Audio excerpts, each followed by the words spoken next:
Hello friends, welcome to শিহরণ। Staff nurse grade 2 রিক্রুটমেন্টের একটি update রয়েছে। ওয়েস্ট বেঙ্গলে বিভিন্ন হাসপাতালে 6000-এর বেশি স্টাফ নার্স গ্রেড 2 রিক্রুটমেন্ট দেওয়া হবে। 2024 সালে যে রিক্রুটমেন্টটি হবে সেখানে ভ্যাকেন্সি 6000 বা তার সামথিং এদিক ওদিক কিছু একটা হবে। আপাতত সম্পূর্ণ এটি আনঅফিসিয়াল একটি পাবলিকেশান হয়েছে, যেখানে এই মুহূর্তে এই যে নিউজ পোর্টাল রয়েছে ওনাদের যে অফিসিয়াল ওয়েবসাইট এই মুহূর্তে .com, এখানে এটি শেয়ার করা হয়েছে। শেয়ার করেছেন মৈনাক দাস।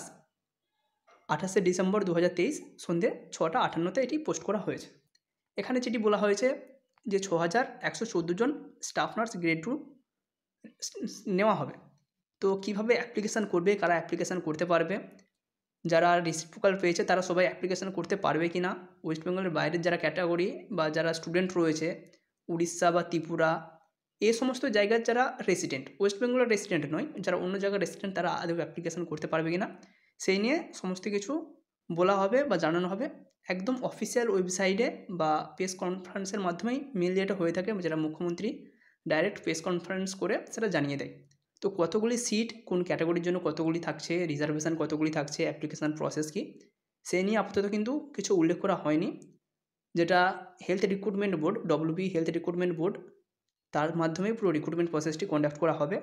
অফিসিয়াল ওয়েবসাইটে সমস্ত কিছু আপডেট দেওয়া হবে, তো সেক্ষেত্রে টাইম লাগতে পারে। আপাতত যেটা জানানো হয়েছে বা এই ওয়েবসাইট থেকে যেটা বলা হয়েছে 6114 জন শূন্য পদে স্টাফ নার্স রিক্রুটমেন্ট দেওয়া হবে। আপাতত এটাই জেনে রাখো, খুব শীঘ্রই 1 থেকে 1.5 মাসের মধ্যে সমস্ত কিছু তোমরা জেনে যাবে। Notice, official notice, press conference যাই হোক না কেন সমস্ত কিছু জানিয়ে দেওয়া হবে।